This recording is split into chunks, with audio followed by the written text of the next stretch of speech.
Spanyol juga tuh dengan tegas membatasi diplomasi mereka sama Israel. Bahkan bisa dibilang sekarang mereka berdua nih hampir sepenuhnya putus hubungan nih. The government of Spain will approve the official recognition of Palestine as a state. Jadi kalau ada yang bilang dukungan Spanyol ke Palestina itu adalah agenda elit politik, ya itu tuh salah besar. Soalnya kan tadi kan, gue mau bahas Spanyol. Soalnya ini negara di beberapa bulan ini lagi menarik perhatian gue nih. Spanyol tuh konsisten banget loh ngebela Palestina dan mengutuk tindakan Israel, khususnya apa yang terjadi di Gaza beberapa tahun belakangan. Dan yang paling mantep sih pas mereka nolak join BOP tuh. Alasannya simple tapi kuat banget kalau menurut gua. Padahal di saat bersamaan yang kita tahu, Spanyol tuh kan salah satu member penting di NATO kan. Member penting di aliansi yang bisa dibilang deket banget sama Israel. Bahkan Global Sumut Flotilla yang tahun ini aja kan berangkatnya kan dari Spanyol kan. Tapi kenapa ya Spanyol yang anggota NATO kok mereka bisa ngambil langkah yang kesannya beda sendiri nih? Kenapa mereka malah pro-Palestina dan anti-Israel dibanding negara-negara NATO kebanyakan? Ya udah kalau gitu, langsung kita bahas apa alasan yang ngebikin Spanyol sangat pro-Palestina di Learning by Googling. Ya, kalau kita ngomongin sikap negara Eropa dan blok barat terhadap konflik di Timur Tengah, khususnya konflik di Gaza, kebanyakan dari mereka tuh kan cenderung pro-Israel kan? Soalnya selama ini sama negara-negara ini, Israel tuh dianggap sebagai mitra strategis. Makanya cenderung dibelain terus tuh. Tapi di saat banyak negara blok barat lebih dekat sama Israel, ada loh beberapa negara Eropa yang justru getol banget ngedukung Palestina dan mengutuk tindakan Israel. Dan salah satunya ya ini, Spanyol. Bener-bener kalau kita ngomongin apa yang terjadi di Gaza beberapa tahun belakangan ini, Spanyol tuh konsisten banget mengutuk operasi militer yang dilakuin Israel ke Gaza. Kayak misalnya di tahun 2024, Spanyol tuh jadi negara Uni Eropa pertama yang secara resmi mendukung Afrika Selatan di Mahkamah Internasional. Waktu mereka ngelaporin Israel terkait dugaan genosida yang dilakuin Israel di Gaza. Terus Spanyol juga jadi negara Uni Eropa pertama yang gak ragu buat make istilah genosida buat ngegambarin serangan dan operasi militer yang dilakuin Israel ke Gaza. Nah ini kan jelas jadi statement yang keras kan. Soalnya di ranah diplomasi tuh dengan bilang Israel melakukan genosida, itu tuh sama aja kayak Spanyol ngelabelin Israel sebagai penjahat, sebagai antagonis. Jadi ya emang seberani itu Spanyol. In the 2.5 years since October 7, 2023, Spain has become one of the most vocal critics of Israel's ongoing genocidal war on Palestine's Gaza. Dan gak cuma omon-omon soal genosida, Spanyol juga tuh dengan tegas membatasi diplomasi mereka sama Israel. Bahkan bisa dibilang sekarang mereka berdua nih hampir sepenuhnya putus hubungan nih. Nih, kalau menurut situs resminya pemerintahan Spanyol, La Moncla, di bulan September 2025, pemerintah Spanyol tuh ngeluarin kebijakan embargo persenjataan total ke Israel. Dan embargo ini tuh bukan sebatas penghentian jual beli senjata doang ya, enggak. Embargo ini juga tuh mencakup pelarangan kapal kargo militernya Israel. Jadi kapal-kapal kargonya Israel yang mengangkut persenjataan, bahkan sampai bahan bakar yang bakal dipakai militer Israel, itu semuanya tuh dilarang buat berhenti dan transit di semua pelabuhan di Spanyol. Bahkan yang terbaru, Spanyol sampai narik duta besarnya dari Israel, yang kemudian diikuti penarikan duta besar Israel dari Spanyol. Jadi ya emang udah serenggang itu mereka. Oh iya, nggak cuma ke Israel, ketegasan Spanyol ini juga tuh dilakukan ke sekutu terbesarnya Israel, ke Amerika. Dan yang terbaru nih, kalau menurut The Independent, waktu konflik Amerika-Israel ngelawan Irak memuncak di bulan April 2026 ini, Spanyol langsung melarang keras pangkalan militer mereka dipakai sama Amerika buat nyerang Iran. Terus Spanyol juga nutup ruang udara mereka buat semua penerbangan militer yang terkait operasi ini. Dan jelas langkah ini bikin Trump bete dong. Apalagi posisi Spanyol tuh kan sebenarnya kan strategis banget kan. Mereka tuh ada di pintu masuk Laut Mediterania, salah satu wilayah yang jadi hotspot di konflik ini. Keras juga ya Spanyol ya. Dan kalau kita ngomongin dukungan terhadap kemerdekaan Palestina, Spanyol tuh akhirnya mengakui kemerdekaan negara Palestina secara resmi di tahun 2024. Ya, walaupun Spanyol ini bukan negara Eropa pertama yang mengakui kemerdekaan negara Palestina, tapi tindakan Spanyol ini akhirnya memicu banyak negara Eropa lain buat ngelakuin hal yang sama. Buat ngakuin kemerdekaan negara Palestina. Soalnya bener-bener gak lama kemudian, negara-negara besar di blok barat kayak Inggris, Kanada, sama Prancis, mereka kan ikutan tuh, ikut ngakuin kemerdekaan negara Palestina. Jadi ya Spanyol nih bisa aja kita anggap inspirator, anjir. Good morning. I would like to inform you that at the meeting of the Council of Ministers that will be held today, the government of Spain will approve the official recognition of Palestine as a state. With this decision, Spain joins the more than 140 countries that already recognize Palestine. Ya pokoknya intinya kalau kita ngelihat sikap Spanyol, khususnya di beberapa tahun belakangan ini, kelihatan banget tuh kalau mereka tuh emang punya sikap yang beda. Di saat anggota NATO lain dan negara-negara barat tuh cenderung pro dan main aman soal diplomasi sama Israel, Spanyol enggak. Spanyol dengan tegas ngutuk tindakan Israel. Sampai berani ngelabelin tindakan mereka sebagai genosida kan tadi kan. Tapi kenapa Spanyol berani ngelawan arus gini? Nah, buat ngejawab itu kita harus kenalan dulu nih sama si arsitek di balik kebijakan ini, Pedro Sanchez, Perdana Menteri Spanyol. Di Spanyol dia ini dapat julukan El Guapo, si ganteng. Soalnya doi ini emang tergolong politisi muda waktu kepilih jadi PM. Dan dia tuh punya tampilan stylish yang fresh sama punya karisma yang bisa memikat orang. Dan gak cuma good looking, di panggung politik, doi juga nih dikenal sebagai politisi yang cerdas nih. Jadi walaupun dia muda, dia naiknya tuh ya karena dia pintar, bukan karena orang dalam atau jasa keluarga apa gimana gitu, enggak. Dan Sanchez ini, dia nih adalah pemimpin dari PSOE, Partido Socialista Obrero Espanyol, Partai Pekerja Sosialis Spanyol, partai berhaluan kiri tengah di Spanyol. Dan sebelum itu, doi ini udah aktif di perpolitikan Spanyol tuh dari tahun 2004. Mulai dari jadi anggota Kongres, jadi ketua oposisi, sampai akhirnya dia berhasil jadi PM Spanyol di tahun 2018. Dan menariknya, di saat negara-negara Eropa lain tuh sekarang tuh cenderung kanan kan. Nah, kalau menurut Le Monde Diplomatique sama Tempo disebut, pemerintah Spanyol yang sekarang tuh ditopang sama koalisi yang didominasi sama partai-partai berhaluan kiri yang dikenal sebagai Sumar. Dan nggak cuma sama partai-partai berhaluan kiri, partai PSOE juga tuh deket banget sama partai-partai separatis Baski dan Katalan. Dan ini ngebikin partai pimpinan Pedro Sanchez ini dapat banyak suara di dua wilayah ini, sekaligus ngebikin pemerintah Spanyol saat ini dapat dukungan dari dua wilayah ini. Nah, semua partai di koalisi ini ditambah sama dua partai separatis tadi, itu kan mereka kan punya kesamaan kan. Semuanya tuh pro-Palestin, semuanya pendukung perjuangan kemerdekaan Palestina. Dan inilah salah satu alasan kuat kenapa Spanyol di bawah kepemimpinan Pedro Sanchez itu sangat pro-Palestina. Soalnya ya tadi, pemerintah dan koalisinya tuh pihak-pihak yang pro sama kemerdekaan Palestina. Dan menariknya lagi, kesamaan pandangan soal Palestina ini juga lah yang jadi lem perekat yang bikin koalisi ini terjaga. Bahkan makin solid. Makin solid! Sanchez has the backing of his people against the actions of US President Trump. Even before the war, YouGov polling from December 2025 showed 77% of Spaniards viewed Trump unfavorably. Dan nggak cuma elit politiknya, sikap pemerintah Spanyol ini juga tuh merupakan cerminan dari suara mayoritas rakyatnya. Cerminan dari sikap dan suara masyarakat Spanyol. Nih, survei dari Elcano Royal Institute yang dikutip Le Monde Diplomatique di Mei 2024 nunjukin kalau 78% rakyat Spanyol setuju bahwa negara-negara Eropa harus mengakui kedaulatan Palestina.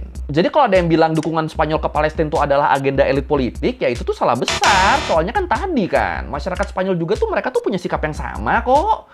Mereka sama-sama pengen Palestina merdeka, sama-sama pro-Palestina. Dan gak cuma soal Palestina, survei terbaru dari El Pais di bulan April 2026 juga nunjukin kalau 81% rakyat Spanyol ngelihat Donald Trump sebagai ancaman terbesar bagi perdamaian dunia. Lebih tinggi dari Vladimir Putin. Dan ya, menurut gue ini layak sih kelakuan doi begitu kan. Nah, dengan masyarakat yang punya sentimen anti perang dan skeptisisme terhadap kebijakan luar negeri Amerika, di sini Pedro Sanchez jadi punya bekal politik yang kuat nih buat ngambil sikap yang berseberangan sama mayoritas negara Eropa dan NATO. Iya dong, kan kalau nanti misalnya ada akibat yang ditimbulin dari sikap mereka yang musuhin Israel sama Amerika, masyarakat Spanyol kan udah siap sama itu semua karena mereka satu suara kan. Dan seburuk apapun akibatnya, mereka bakal tetap ada di belakang pemerintah buat nyari solusinya. Ya kan kebayang kan, karena pemerintah sama masyarakat itu satu suara, jadi kalau ada kalau ada akibat, kalau ada konsekuensi dari sikap mereka ya semuanya siap, karena ini kan suara kita kan, kita sikapnya sama kan. Misalnya gara-gara musuhin Israel sama Amerika, Spanyol jadi dikucilkan misalnya. Nah itu mereka bodo amat, mereka siap sama itu, pemerintah sama masyarakatnya siap, karena mereka satu suara. Mereka sama-sama emang nggak suka sama Israel dan Amerika. Nah, coba bayangin kalau sikap pemerintah sama warga negaranya beda. Itu kan nggak akan bisa kayak gitu tuh, nggak akan bisa sekompak itu. Yang ada bakal saling nyalahin kan. Jadi ya bisa dibilang, kebijakan luar negeri Spanyol saat ini tuh bukan sekedar manuver politik, tapi juga perpaduan sempurna antara ideologi sayap kiri dan respon terhadap keinginan rakyat Spanyol. Jadi ya itu, kompak tuh mereka tuh. Terus nih, kalau kita gali lebih dalam lagi, latar belakang kenapa masyarakat Spanyol tuh bisa seanti itu sama perang dan konflik dan sangat mendukung kemerdekaan Palestina, ternyata ada akar sejarah panjang yang ngebentuk ini loh.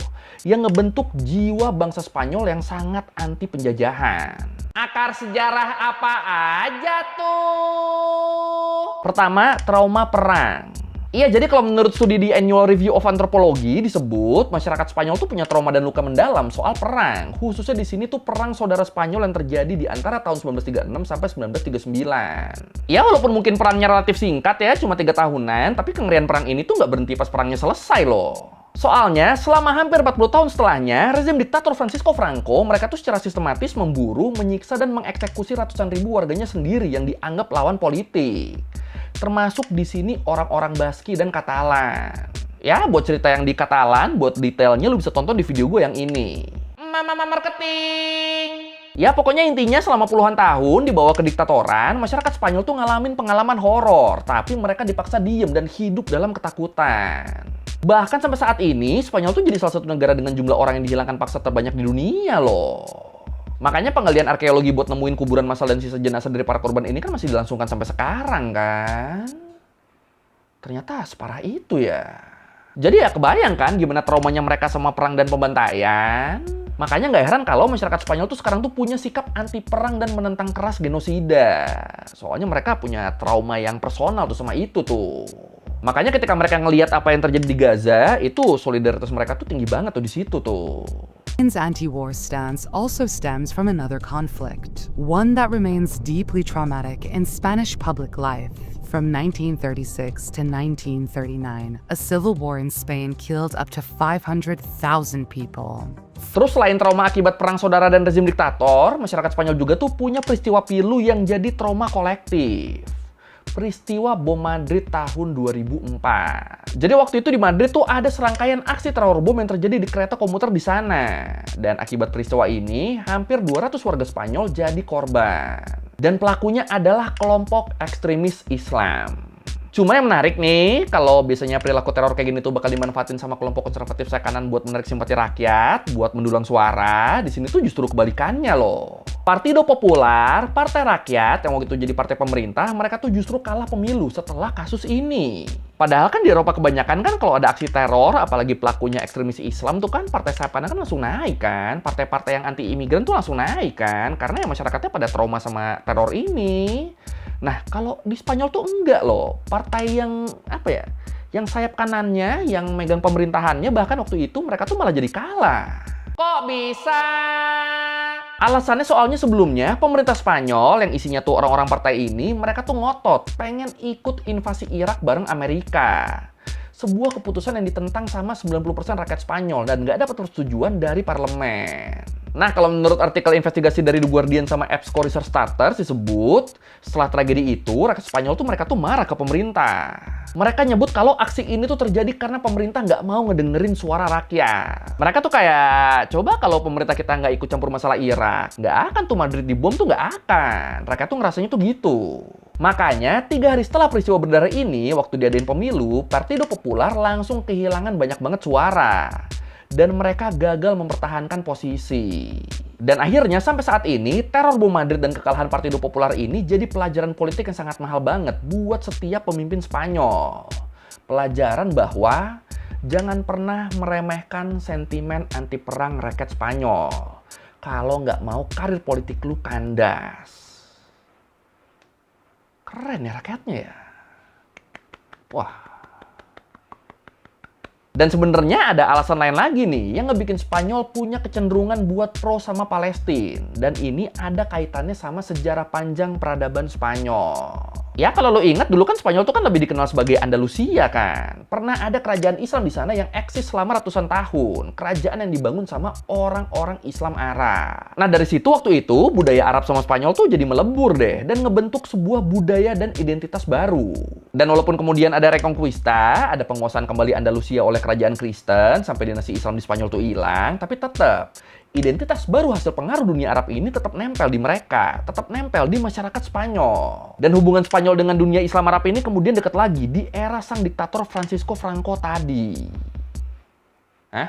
Ya, jadi waktu itu rezim Franco yang deket sama rezim fasis Jerman dan Itali itu tuh ngebikin Spanyol jadi dikucilkan sama kubu barat. Nah, merasa terpojok, Spanyol di bawah rezim Franco mereka muter otak tuh dan akhirnya mereka mutusin buat mendekat ke negara-negara Arab. Dan berkat itu Spanyol jadi dapat pasokan energi di tengah krisis deh, yang ngebikin negaranya bisa tetap jalan. Jadi ya walaupun dia diktator, dia jahat, dia tiran dan citranya emang buruk banget di Spanyol, tapi di sisi lain, Franco ini dia nih konsisten banget buat membela suara bangsa Arab dan kemerdekaan Palestina di kancah internasional. Bahkan selama Spanyol ada di bawah kekuasaannya, Spanyol tuh nggak pernah tuh mengakui berdirinya negara Israel. Ya, walaupun waktu itu langkah ini tuh bisa dibilang lebih ke strategi diplomatisnya Franco buat tetap dapat dukungan dari sekutu Arabnya, tapi tetap ini tuh jadi trik awal gimana masyarakat Spanyol deket banget sama dunia Arab. Sampai akhirnya sekarang jadi ultrasnya Palestina di Eropa. Jadi ya walaupun dulu mungkin Franco nggak mau ngakuin Israel tuh biar nggak ditinggal sama teman-teman Arabnya kan, tapi tetap di situ ada kontribusi yang ngebikin masyarakat Spanyol sekarang lebih ini nih, lebih anti penjajahan. Tetap kebentuk ke situ itu ada tuh. Franco's isolation also pushed Spain toward a different set of relationships. Spain's historical connection to the Arab and Muslim world spans many centuries. From 711 to 1492, much of the Iberian Peninsula was under Muslim rulers. From the Umayyad Jadi ya gitu ya, kalau kita ngomongin sikap Spanyol yang sangat pro kemerdekaan Palestina, ini tuh bukan hasil dari politik praktis buat sekedar mendulang suara. Enggak, ini tuh jauh lebih dalam dari itu. Soalnya ya tadi kan, masyarakat Spanyol tuh punya trauma kolektif sama perang dan genosida. Punya ingatan buruk sama teror akibat keputusan politik yang buruk buat ikut perang. Sampai ada juga kedekatan historis sama bangsa dan budaya Arab. Terus Spanyol juga kan negara multikultur kan, dan masyarakatnya tuh dari dulu tuh berjuang buat dapetin hak-hak yang setara. Nah, dengan latar belakang mereka yang begitu, terus mereka ngeliat penindasan di Gaza, ya jelas mereka marah lah. Soalnya kan mereka kan tahu perasaannya kayak gimana tuh kan mereka tahu kan. Mereka juga kan pernah ngerasain itu kan. Tapi kalau menurut tuh gimana nih? Apakah Spanyol tuh ngedukung Palestina karena emang ada rasa senasib sepenanggungan? Atau ini tuh tetap cuma strategi diplomasi dan politik aja? Yang mana nih? Silakan komen. I could tomorrow stop, or today, even better, stop everything having to do with Spain. All business having to do with Spain. I have the right to stop it. Embargoes, do anything I want with it. And we may do that with Spain. What do you think? Meanwhile, Trump's threat of a trade embargo on Madrid was legally difficult to deliver, since Spain does not have an autonomous trade policy with the US. Oke, sekian Lari Mungkin kali ini tentang kenapa Spanyol sangat pro-Palestina dan anti-Israel. Ya ternyata itu ya, aspeknya tuh banyak, background tuh banyak. Dari pandangan pemerintahnya yang sekarang, masyarakat yang sekarang, sampai background sejarahnya. Ya, kalau lu merevisi udah salah, atau lu mau nanya, atau mau video, tulis di komen, itu juga biasa. Sekali lagi, jangan lupa like, comment, subscribe. Bye!